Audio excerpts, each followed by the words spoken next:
नमस्कार बच्चों, कैसे हैं आप सभी। आशा करती हूँ कि आप सभी बच्चे बहुत ज्यादा अच्छे होंगे। तो बच्चों, आज हमारे पास है अध्याय 2, बाबा का आशीर्वाद। जैसा कि हम जानते हैं बच्चों कि अगर हमारे पास बहुत सारे सत्कर्म हो जाएंगे, बहुत सारा आशीर्वाद हो जाएगा, तो हम अपने पाप कर्मों से स्वयं ही बच जाएंगे। तो चलिए पढ़ते हैं इस कहानी को हमारे एक्सपर्ट के साथ और जानते हैं बाबा के आशीर्वाद के बारे में और भी डिटेल में।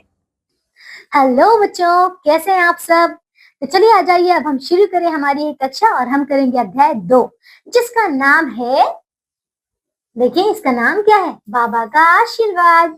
तो आइए बच्चों, अब हम पढ़ते हैं एक बहुत ही ज्यादा अच्छा अध्याय। तो बच्चों बड़े ध्यान से पढ़िएगा, अपनी अपनी किताबें खोल लीजिए और चलिए आ जाइए, अब मेरे साथ इसे पढ़ना शुरू कीजिए। तो बच्चों सबसे पहले हम इसका पाठ का सार यानी कि इसकी चैप्टर समरी पढ़ेंगे। देखो बच्चों क्या है प्रस्तुत पाठ में, एक बाबा द्वारा दिए गए 4 आशीर्वाद के बारे में बताया गया है कि हमें दूसरों की सेवा करनी चाहिए, हमें सदैव अच्छे कर्म करने चाहिए है। तो आइए अब हम भी पढ़ते हैं ये वाला अध्याय। देखिए देखिए बच्चों इस अध्याय को, यहाँ पे देखिए सबसे पहले छतरी, देखिए बाबा है और ये 4 लोग है ना। देखो, किसी जंगल से एक शिकारी जा रहा था, रास्ते में घोड़े पर सवार एक राजकुमार मिला। देखो क्या हुआ बच्चों, एक जंगल से क्या जा रहा था, एक शिकारी जा रहा था, ठीक है। उसे रास्ते में क्या मिला, एक घुड़सवार। देखिए उसे रास्ते में जो है घोड़े पर सवार एक राजकुमार मिलता, ठीक है। वह भी उसके साथ चल पड़ा, ठीक है। यानी कि पहले कौन था, शिकारी, और अब उसके साथ में आ गया था कौन, ये क्या था बच्चों, यहाँ पे देखिए राजकुमार है ना। देखिए आगे उनको एक तपस्वी और एक साधु मिले। कौन मिले बच्चों, एक तपस्वी मिले और एक साधु मिले, है ना। अब वो 4 हो गए थे, वे दोनों भी उनके साथ चल दिए, चारों जंगल में जा रहे थे। आगे उनको एक कुटिया दिखाई दी, ठीक है बच्चों। क्या हुआ, चारों गए और आगे जंगल में उन्हें एक कुटिया मिली, उसमें एक बूढ़े बाबा बैठे थे। ये देख रहे हैं बच्चों, ये 4 लोग हैं और देखिए बूढ़े बाबा है ना।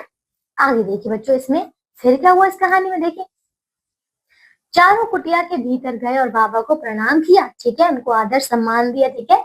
बाबा ने उन चारों को आशीर्वाद दिया। देखो तो बच्चों बाबा ने राजकुमार से कहा, क्या कहा, देखिए राजपुत्र तुम चिरंजीव रहो, है ना। तपस्वी से कहा, ऋषि पुत्र तुम मत जियो, है ना। साधु से कहा, तुम चाहे जियो चाहे मरो, तुम्हारी मतलब जैसी तुम्हारी मर्जी, है ना। शिकारी से कहा, तुम ना जियो न मरो, है ना। इस प्रकार के देखिए चारों को अलग अलग जो है उन्होंने आशीर्वाद दिए, है ना। अब देखिए इसके बाद बच्चों क्या कहते, वो लोग क्या करते हैं इन आशीर्वाद को पाकर। देखिए बाबा चारों को आशीर्वाद देकर चुप हो गए, है ना। चारों को बाबा का आशीर्वाद समझ में नहीं आया, क्योंकि बच्चों देख रहे हैं किस प्रकार के आशीर्वाद दिए थे बाबा ने, है ना।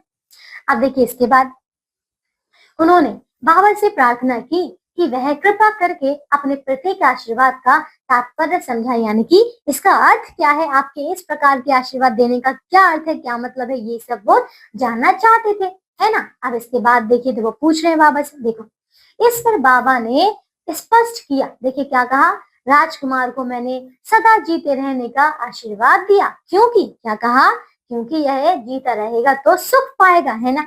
तपस्या करने वाला जीता रहेगा तो देखिए तप करके शरीर को कष्ट देता रहेगा, है ना बच्चों। देखिए क्या कहा कि अगर राजकुमार जीता रहेगा तभी वो सुख पाएगा, इसलिए कहा चिरंजीव रहो।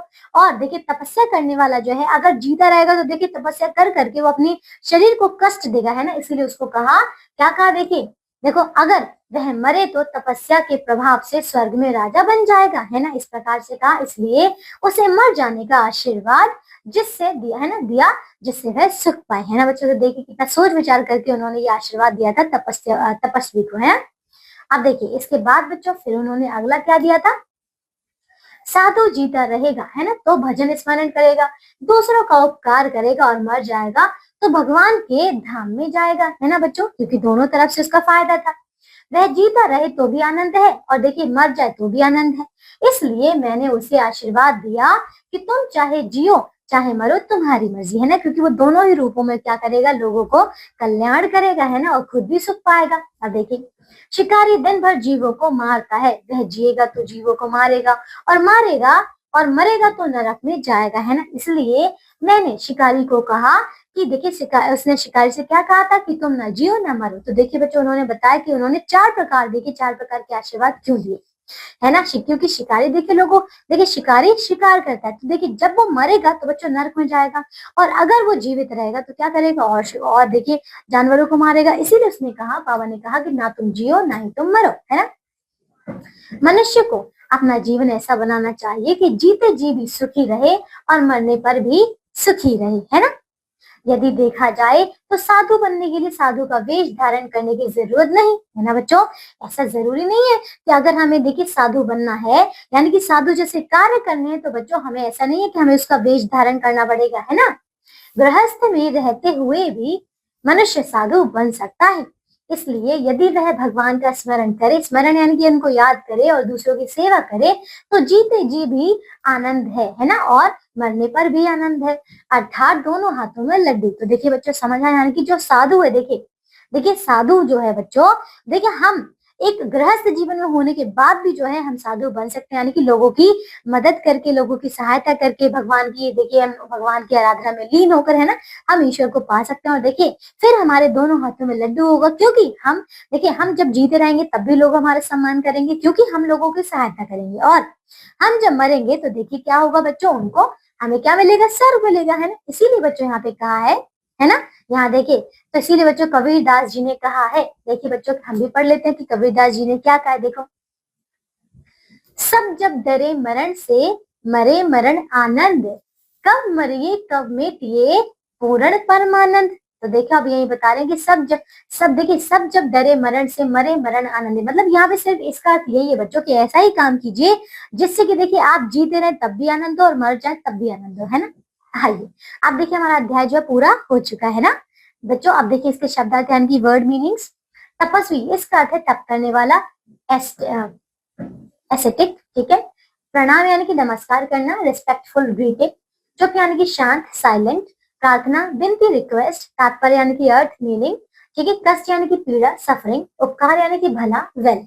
तो बच्चों अब इसके आगे आपको दिए गए अभ्यास कार्य, तो इन सारे प्रश्नों को आप सभी बहुत अच्छे तरीके से पूर्ण करेंगे, है ना, करेंगे ना बच्चों। तो देखिए मैं आशा करती हूँ कि आप सभी ने इस अध्याय से बहुत अच्छा कुछ जाना होगा, है ना। हमारा अध्याय पूरा हो चुका है बच्चों, बड़े ध्यान से पढ़ेगा एक बार फिर से इस अध्याय को। तो आज के लिए सिर्फ और सिर्फ इतना ही। अब हम मिलेंगे आपसे एक नई कक्षा में, करेंगे इसका नया अध्याय। तब तक के लिए आप सब अपना ध्यान रखिए और स्वस्थ रहिए। बाय बच्चों। तो देखा बच्चों आपने किस प्रकार से बाबा के आशीर्वाद से सारी चीजें ठीक हो गई। तो आज के लिए बस इतना ही। अब मैं आपसे मिलूंगी आपकी अगली कहानी के साथ एक नए अध्याय में। तब तक के लिए बाय बाय बच्चों।